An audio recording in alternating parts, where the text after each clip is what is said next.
Came to future CAs, hope you all are doing well. This is CA Devesh Arplani, your faculty for CA Final AFM. अगर आपने May 26 में exams दिए थे, लेकिन unfortunately because of some reason अगर आपका clear नहीं हुआ है, तो आपका नवंबर 26 में जरूर क्लियर होने वाला है गाइस। आप नवंबर 26 के एग्जाम में सीए बनने वाले हो। ये वीडियो में what we will discuss is for the next 4 months आपकी क्या स्ट्रैटेजी होनी चाहिए, चाहे आपके बोथ ग्रुप्स बाकी है, चाहे आपका एक ग्रुप बाकी है। What should be the planner. इसी चैनल पे हम लोगों ने एक प्लानर अपलोड किया होता 5 month study planner last month June to October के लिए।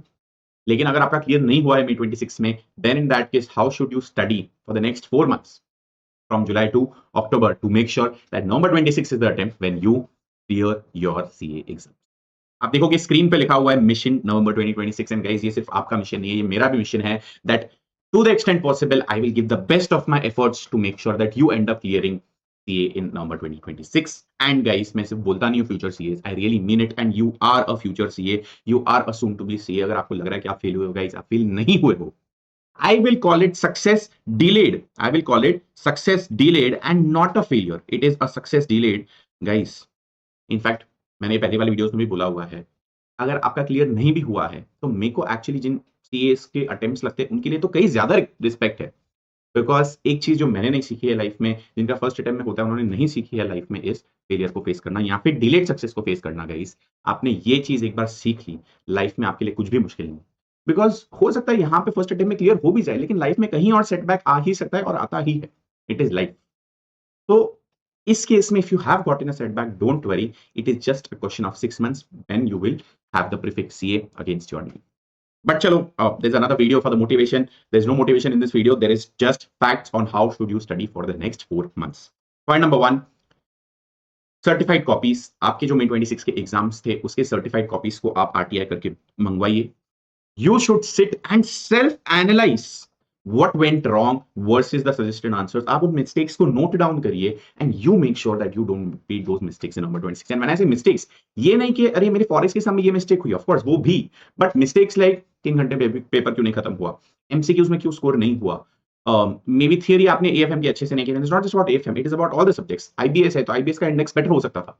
तो जो थीमेटिक मिस्टेक्स है आप वो मिस्टेक्स को सोचो, व्हाट वेंट रॉन्ग एंड आपको क्या यहां से करेक्ट करना है to make sure that you clear number 2026। And of course अगर आपके कोई सीनियर्स है who can help you analyse the certified copies, please feel free to take their help. In fact, to the extent possible, I will also try and help out for all those students who are enrolling in my batch. I will make sure I analyze their certified copies and I will let you know what is the mistake that you need to make sure that you correct. So number 1 is certified copies. Number 2 is planner. How do you plan for the next 4 months until the November exams, and we will discuss the planner in detail. Number 3, should you take classes or not? It is a question mark. यहां पे मैं बोलूंगा कि मोटा मोटी 3 category के बच्चे होंगे। एक कैटेगरी के बच्चे हैं जो बोलते हैं सर मेरे कॉन्सेप्ट्स भी क्लियर नहीं है और मैंने क्वेश्चन प्रैक्टिस भी नहीं की थी। इन कैटेगरी के बच्चों को शॉर्ट ले ही लेने चाहिए classes guys, but regular batch नहीं, इनको एग्जाम ओरिएंटेड बैच लेने चाहिए एग्जाम को ध्यान में रखकर। Second category of people is the opposite, जो बोल रहे हैं सर मेरे कॉन्सेप्ट्स क्लियर है, आई एम 100% श्योर, बस आई थिंक कहीं ना कहीं कुछ मिस्टेक्स हो गई जो मैंने रियलाइज कर ली है। फॉर एग्जाम्पल मैंने MCQs ठीक से अटेम्प्ट नहीं किया, मैंने MCQs के लिए ठीक से पढ़ा नहीं था। ये नहीं है कि मैंने कॉन्सेप्ट्स मेरे क्लियर नहीं है, बट मैंने उस डायरेक्शन में पढ़ाई नहीं की थी, मैं थियरी छोड़कर गया था, मेरे को कॉन्सेप्ट्स का प्रॉब्लम नहीं है। एंड अगर आप इस कैटेगरी के लोग हो जो इनको पता है क्या कॉन्सेप्ट्स है, जिनको पता है आपने क्या गलतियां की है, it is just a question of उन गलतियों को सुधारना। फॉर एग्जाम्पल आपको कॉन्सेप्ट्स आते थे, क्वेश्चंस भी आते हैं, बट एग्जाम में पेपर छूट गया, तो आपको पता है कि आपको मॉक राइटिंग प्रैक्टिस करनी है। If you are sure of what went wrong, guys, please don't waste time in taking lectures. Please do self-study and spend time instead on where you went wrong. जो चीज आती है उसके पीछे क्यों time waste करना है आपको। And third category of students will be जिनके शायद कहीं ना कहीं कॉन्सेप्ट्स आधे चैप्टर्स के क्लियर है, आधे चैप्टर्स के concepts are so and question practice कहीं ना कहीं लैकिंग थी। इन कैटेगरी के बच्चों को मैं बोलूंगा आप खुद से इवेलुएट करो, क्या आपको जरूरत लग रही है लेक्चर्स के, how comfortable are you mentally.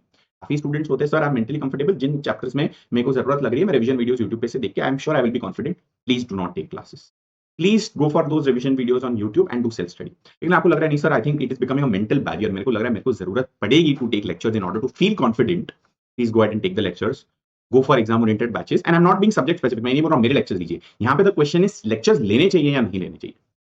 And then maybe you can focus on watching lectures of those chapters or those topics जहां पे आप अंडर कॉन्फिडेंट हो, जहां पे आप कॉन्फिडेंट हो, please save time, don't watch those lectures. Last is books. This is one topic which people don't talk about enough.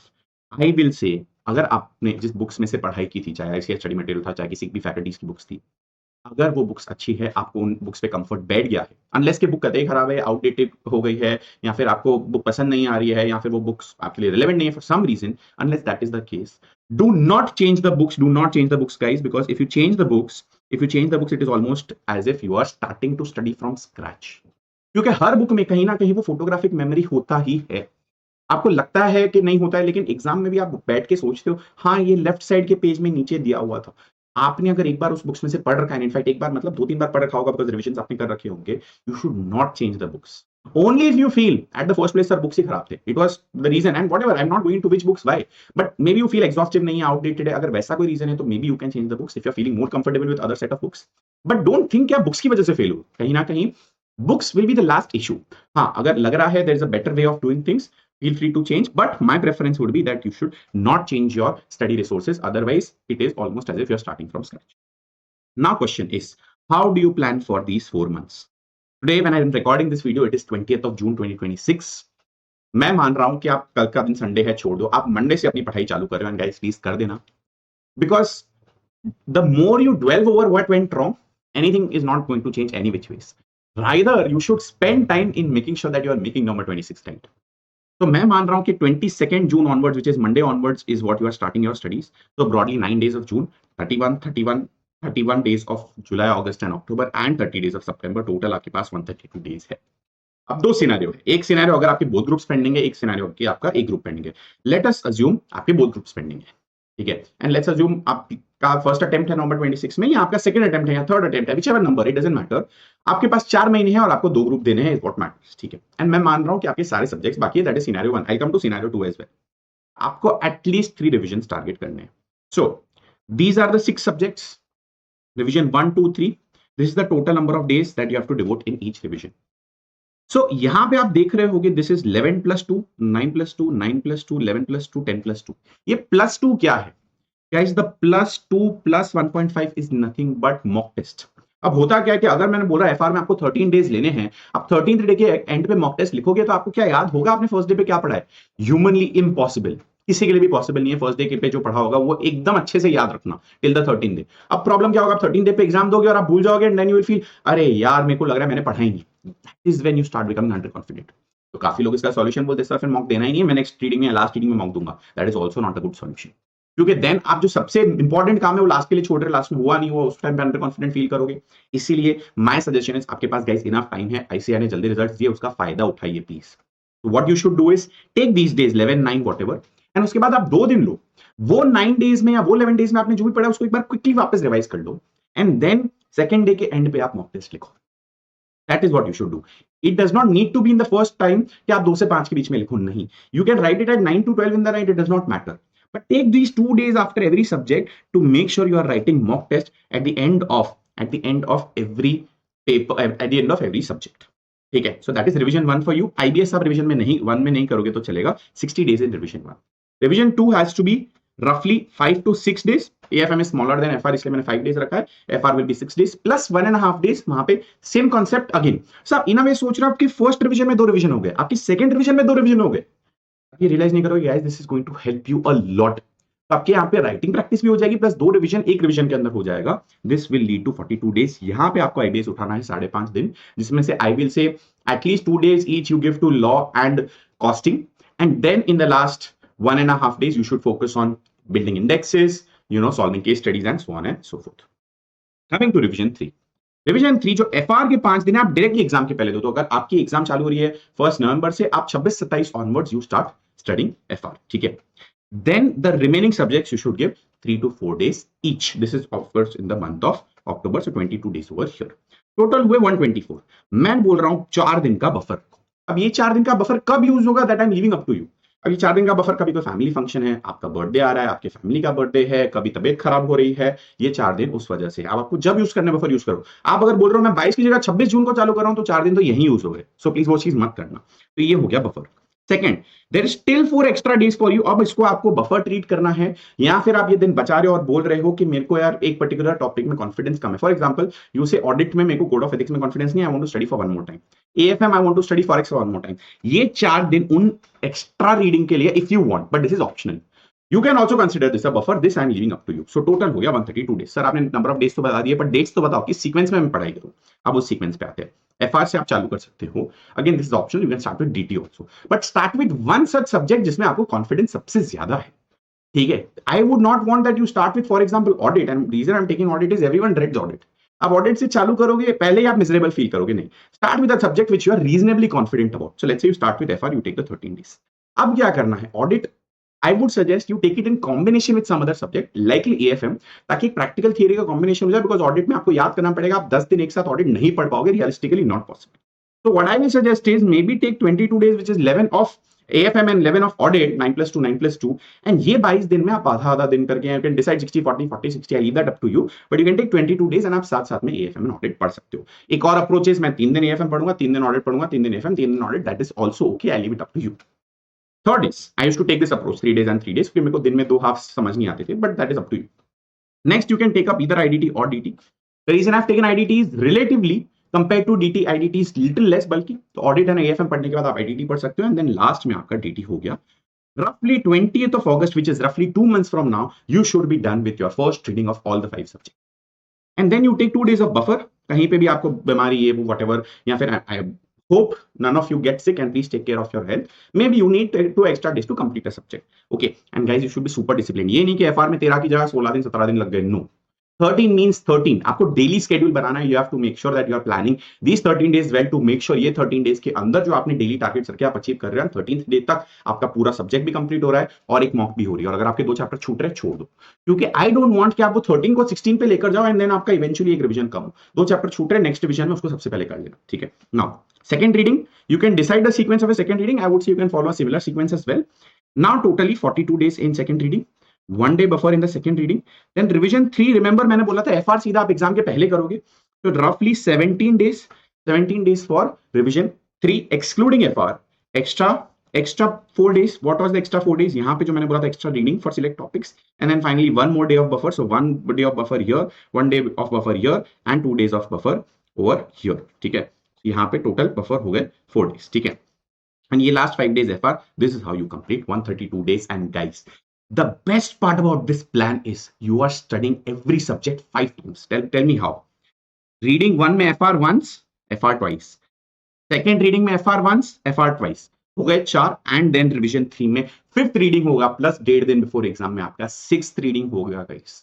With this level of preparation and making sure that you write 1, 2, and यहाँ पे भी एक mock तो लिखना ही है. मैंने यहाँ पे एक्सप्लिसिटली नहीं बोला है, but this is including a mock, क्योंकि आप तो यहाँ पे तो 3 दिन ही ले रहे हो ना. मैं 3+2 क्यों लिखूंगा? 3 दिन के एंड पे एक मॉक लिख दो. तो total 3 mocks in each subject you have to write. Total at least 5 × 2 = 3 15 mocks. And IBS की भी एक आध मॉक्स तो आप लिख ही देना यहाँ पे. I leave it up to you. And IBS की मॉक्स इतना जरूरी है बिकॉज लोगों का IBS का पेपर छूटता है गाइस. IBS को हल्के में मत लेना. IBS has been a reason for a lot of people not clearing. ठीक है. So this is one thing that you need to be making sure. So आपके 132 days में 6 रीडिंग्स हो सकते हैं, आपके 3 मॉक पेपर्स हो सकते हैं guys. With this level of preparation आप खुद सोचो कि आप क्लियर नहीं होंगे, आप 100% हो. The only other thing that you have to do is, आप जब रिवीजन 1 कर रहे हो, in revision 1 you have to plan well for revision 2. In revision 2 you have to plan well for revision 3. जब आप 6 दिन में FR पढ़ रहे हो, आपको सोचना है कि मैं नेक्स्ट टाइम 5 में कैसे करूंगा, 6 दिन में AFM नेक्स्ट टाइम मैं 5 दिन में कैसे करूंगा, 3 दिन में कैसे करूंगा. एंड जब 3 दिन में AFM किया है, तब आपको सोचना है कि एग्जाम के 1.5 दिन पहले मैं कोर्स को कैसे कंप्लीट करूंगा. That is super important. Now coming to scenario 2. अगर आपका एक ग्रुप बाकी है, then you have to target 4 revisions. And I'm telling you guys, 4 महीने हैं, आराम से 4 revisions हो जाएंगे. And I tell you how. And this is in fact much easier than both groups together. And I'm taking an example of group 1 pending. हो सकता है आपका group 2 भी pending हो, it will follow the similar pattern except that the subjects will be different. In fact, group 2 अगर आपका बाकी है तो IBS के केस में you have to assume कि आप फर्स्ट ग्रुप वाले सब्जेक्ट्स पढ़ रहे हो. ठीक है. So pattern will be the same. यहाँ पे number of days for first reading बढ़ जाएंगे. ठीक है. So you have 44 days in your first reading. Same pattern. Second reading 28. Same pattern. Third reading 21. In each of these cases, you are writing a mock. But यहाँ पे एक 4th reading भी होगा, which will be your 14 days. FR का 4th reading is going to be the day before exam. Buffer same 4 days, extra same 4 days. But guys, यहाँ पे मैंने अलग से क्लासेस का आपको एक प्रोविजन करके रखा है. If you want to take classes, let's say आपका एक ही group pending and you want to be a little bit more sure, I am giving you 17 extra days for classes. But आप बोलोगे sir, so should I watch only classes for 17 days? No guys. When I say 17 days, let's say आप AFM का batch ले लो. AFM का first reading is 12+2 14 days, and let's say the batch is 17 days. So total आपको 31 days देने हैं AFM में. Let's say you take 1st July to 31st of July. आप batch भी साथ साथ में कर रहे हो and बैच के साथ साथ आप सेल्फ स्टडी भी कर रहे हो. सो ये नहीं है कि पूरा दिन सिर्फ लेक्चर देखना है, लेक्चर देख रहे हो उसके साथ सेल्फ स्टडी भी कर रहे हो, तो 31 डेज में आपका पूरा सब्जेक्ट खत्म हो जाना चाहिए। That has to be the aim. Sir लेकिन बोथ ग्रुप्स बाकी हो तो फिर how do I accommodate classes? In this case you will have to plan little better. क्या होगा, आपको शायद ये एक्स्ट्रा रीडिंग का टाइम नहीं मिलेगा, क्या होगा कि शायद आपको एक बफर एक्स्ट्रा नहीं मिलेगा, क्या होगा शायद आप ये 5.5 दिन की जगह 4 दिन लोगे, क्या होगा इसमें से कोई अगर एक सब्जेक्ट में आप कॉन्फिडेंट हो रिलेटिवली तो उसमें आप 1-2 दिन कम करके आप उसमें से you can carve out time for the lectures if you want to take lectures, that is if. Okay, मैं नहीं बोल रहा हूं आपको लेक्चर्स लेने की जरूरत है, आई ऑलरेडी डिस्कस्ड अर्लियर किस सिनेरियो में लेक्चर लेना चाहिए, किस सिनेरियो में लेक्चर्स नहीं लेने चाहिए। This is the planner according to me. I have told you certified copies, I have told you planner, I have told you classes लेने चाहिए कि नहीं, I have also told you कि बुक्स चेंज नहीं करना है। Now, for a lot of you who are concerned about AFM in particular, कि sir मैं AFM में क्या करूं, May 26 जहां पेपर आ गया तो क्या कहीं ना कहीं मेरे को लग रहा है मेरे में conceptual clarity क्लियर नहीं है, AFM का ICI का पेपर पैटर्न चेंज हो रहा है, तो what should I do? Guys, I am bringing an AFM का exam oriented batch which will be of 95 hours only, which will be only of 95 hours, but this will ensure 100% coverage. Exam oriented बोल के 200 घंटे का आपके पास भी time नहीं है, I understand, 50 घंटे में कोर्स खत्म होगा। So 95 hours is somewhere in the middle, which is a sweet spot. Now, someone will say, sir, does the exam-oriented batch mean only questions? No. It means all concepts, 100% conceptual coverage, guys. Plus, all the LDR questions will be solved live in the class. That is my word to you. But the non-LDR ones will be discussed and not solved. That is how you will save time. लेकिन आपको तो solve करना ही है। मैं अगर आपके साथ रोज 3 घंटे का बैच ले रहा हूं, बाकी के टाइम में you have to solve all the other questions. I will discuss all the questions with you for sure. I will not solve the non LDR ones, I will solve all the LDR ones. लेकिन अगर आप इस batch के साथ साथ prepare कर रहे हो ना guys, your conceptual clarity will be there, you will be solving all LDR questions, and आप अपने साइड से अगर नॉन एलडीआर का प्रैक्टिस कर रहे हो, AFM is sorted for you guys. It is just 95 hours, and the best part about this batch is it is 100% live. It is 100% live. Plus अगर कोई बच्चा बोलता है सर मेरा schedule मैच नहीं हो रहा है आपके साथ, या फिर मेरे ऑफिस है या some reason, then there is an option to get the recorded backup also. जैसे ही लाइव लेक्चर खत्म होगा मैं उसको रिकॉर्डिंग भी अपलोड कर दूंगा. So that is also an option that you have got. Now you will say, sir, why should I enroll for the batch? Of course, you will get 100% conceptual clarity. In fact, I in fact say where concept meets clarity is in fact the tagline of my batch, or tagline of you can say the tagline of my YouTube channel, my batch, myself, whatever you call it. The best part is going to be you are going to get a concept book which is called Pulse. I call it AFM Pulse, and Pulse ka reason is I want AFM to become so natural to you as a pulse is, as a heartbeat is to you. It is so natural. Plus, finance is the heartbeat of the business, and hence Pulse. Plus question bank, which is 100% ICI coverage, all RTP questions from May 18, all previous year questions from May 18, all ICI study material questions, all MTP questions from May 22. So sare ke sare questions, they are there. Now I will show you what. Let me show you guys the concept notes well, and then I will show you the question bank as well. So let me start with, let's say Forex दिखाता हूं मैं आपको, ठीक है? In Forex, I will show you, see, for every chapter we will have the core definitions on page 1. ताकि कहीं पे भी आपके कन्वेंशंस है, you know, how do you read the I would say the currency exchange rates, उसको exam में कैसे पढ़ना है, कितने डेसिमल्स होने चाहिए, फॉरवर्ड डिस्काउंट के केस में क्या करना है, and Forex is a chapter which seems difficult, right? So इस तरह से there are a lot of pictorial diagrams where, and there are a lot of how to reads also. This is how you read the question so that आपको समझ आ जाए कि किस तरह इसको ट्रीट करना है. Best part, मैंने एग्जामिनर ट्रैप हर जगह डाल रखा है. Examiner trap is nothing but common mistakes जो सम सॉल्व करते टाइम आपसे होती है, वो मैंने कॉमन मिस्टेक्स यहाँ पे कॉल आउट कर लिए ताकि आप उस कॉमन मिस्टेक्स को एग्जाम में ना करो. Not just that, I told you there are figures like these so that you are able to remember.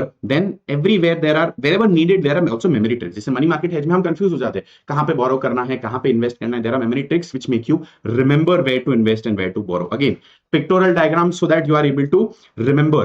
Wherever there is a need for steps, steps are there, but I will not make you mug up steps. I will make you understand steps conceptually rather than mugging up the steps. Last but not the least, there are also a lot of these key points which are given throughout the chapter. So there are memory tricks, there are examiners traps which are common mistakes, there are steps, there are formulae that are given, that are key points that are there, and of course explained pictorially to the extent possible. As you see, इस तरह के flow charts, diagrams दिए हुए so that you are able to understand them well. Okay, sir, great. I think concepts we are clear. What about theory?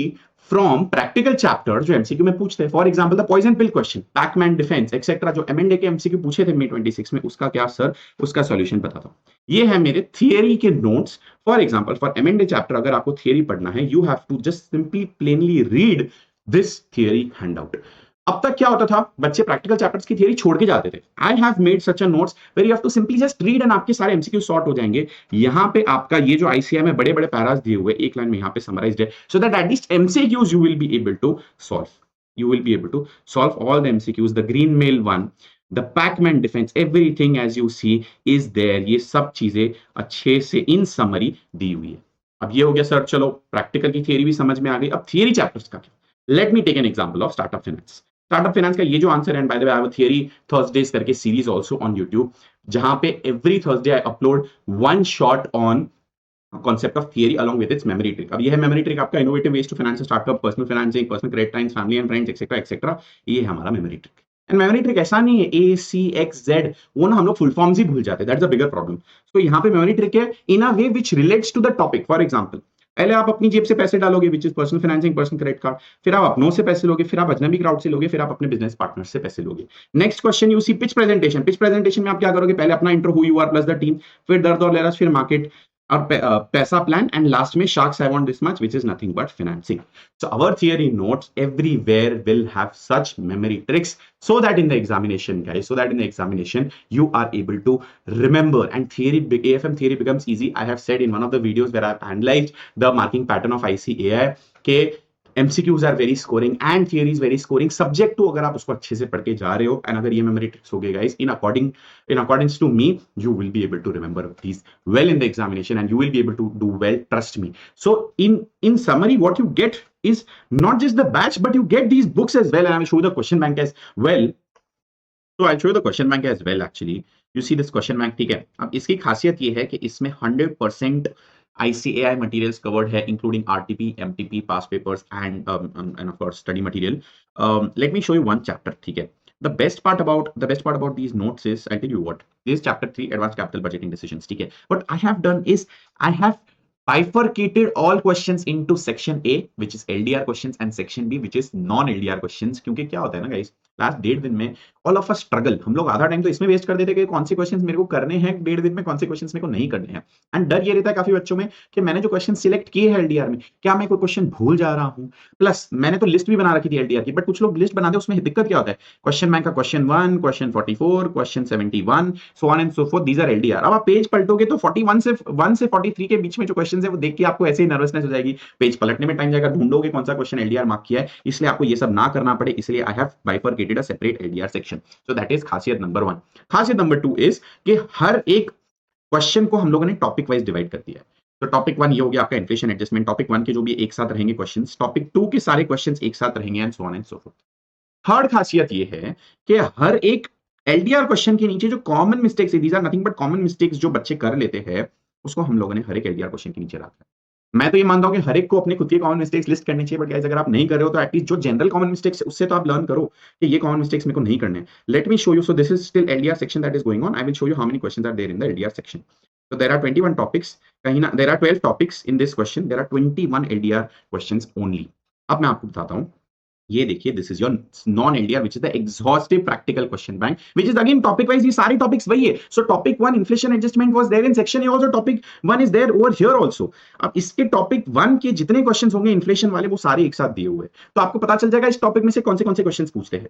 Then next topic यहाँ पे expected NPV वाला topic 2, LDR में भी topic 2 वही था, non LDR में भी topic 2 वही है। तो आपको पता है कि अगर किसी सेक्शन में आपको लग रहा है एलडीआर के क्वेश्चंस में ज्यादा प्रैक्टिस चाहिए, you can come to section B, and उस सेक्शन के आप सारे क्वेश्चंस, एंड एक टॉपिक के, सो फॉरेक्स है, फॉरेक्स में फेट ऑफ फॉरवर्ड्स है, या इस चैप्टर में सेंसिटिविटी एनालिसिस है, सेंसिटिविटी एनालिसिस के सारे क्वेश्चंस एक साथ दिए हुए हैं guys. This is one more problem जो बच्चे जनरली फेस करते हैं, इसलिए we have found a solve to this. The other thing is, जितने भी सोर्सेज है हर एक के हम लोग ने डुप्लीकेट हटा दिए हैं, हम लोगों ने क्वेश्चंस के सोर्सेज एक साथ लिख दिए। So this question was mentioned in ICAI study material plus MTP, जो भी सारे आपके सोर्सेज है वो सारे के सारे यहाँ पे लिखे हुए हैं, right. So the entire thing is covered, this is completely following ICAI questions, ICAI answers, there is nothing that we have changed. In fact formatting तक आईसीएआई का ही रेप्लिकेट किया है to the extent possible, and sources are there.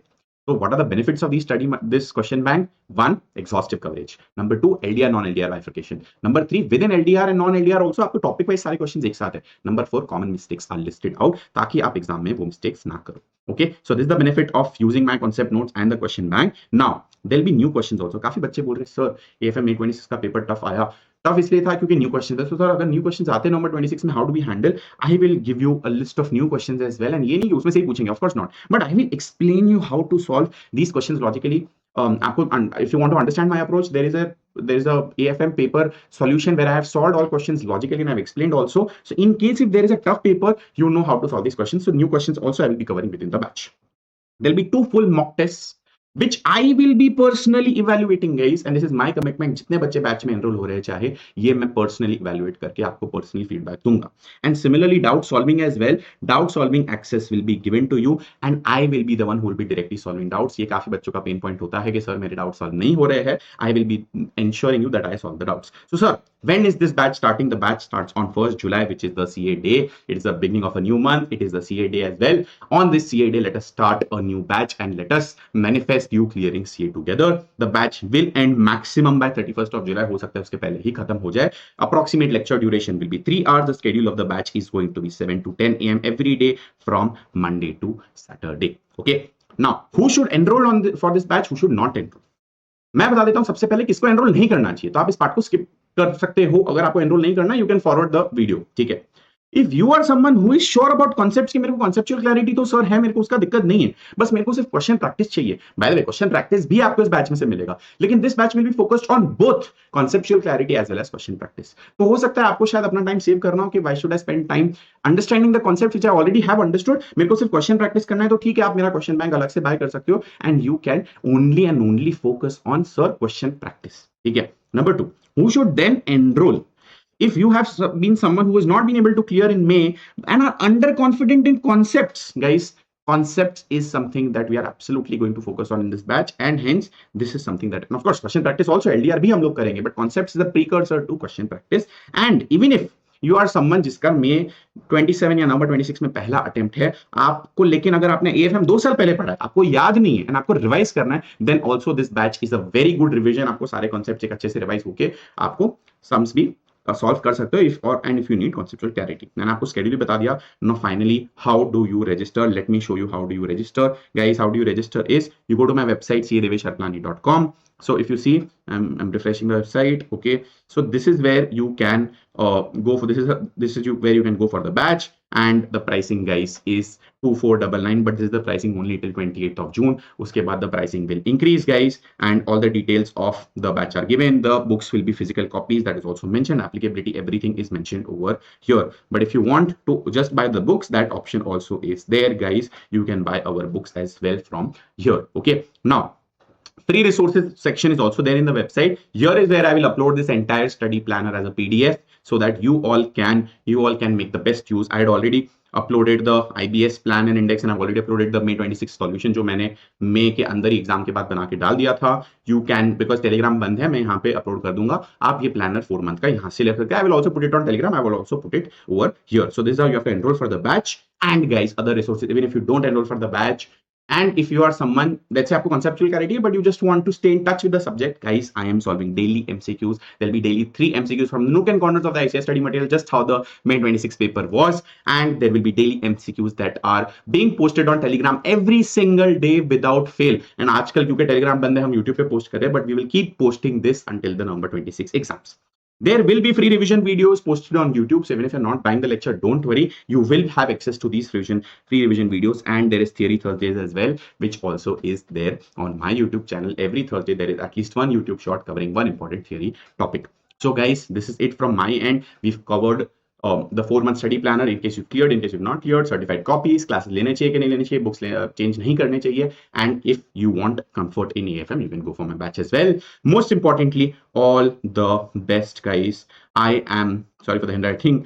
I am really hopeful that you will clear in November 26. And guys, in fact, I want to manifest along with you. आप इस comment box में आज ये ठान लो कि आपको November 26 में clear करना है. आप लिख दो to be CA in November 26, to be CA and अपना नाम लिख दो November 26 या CA in November 26 एंड अपना नाम आप कमेंट में लिख दो. And guys do share with all your friends जिनका November 26 में एग्जाम है, who you think can benefit from this video. In any case guys, do subscribe to this channel guys, क्योंकि I will keep bringing resources and आपको नहीं पता चलेगा if you've not subscribed. So please subscribe to this channel so that you get to know all the about all the revision videos that I will be posting. Having said that, all the best future CA. Keep telling yourself that you are soon to be a CA and you are a future CA. All the very best. See you. Bye bye.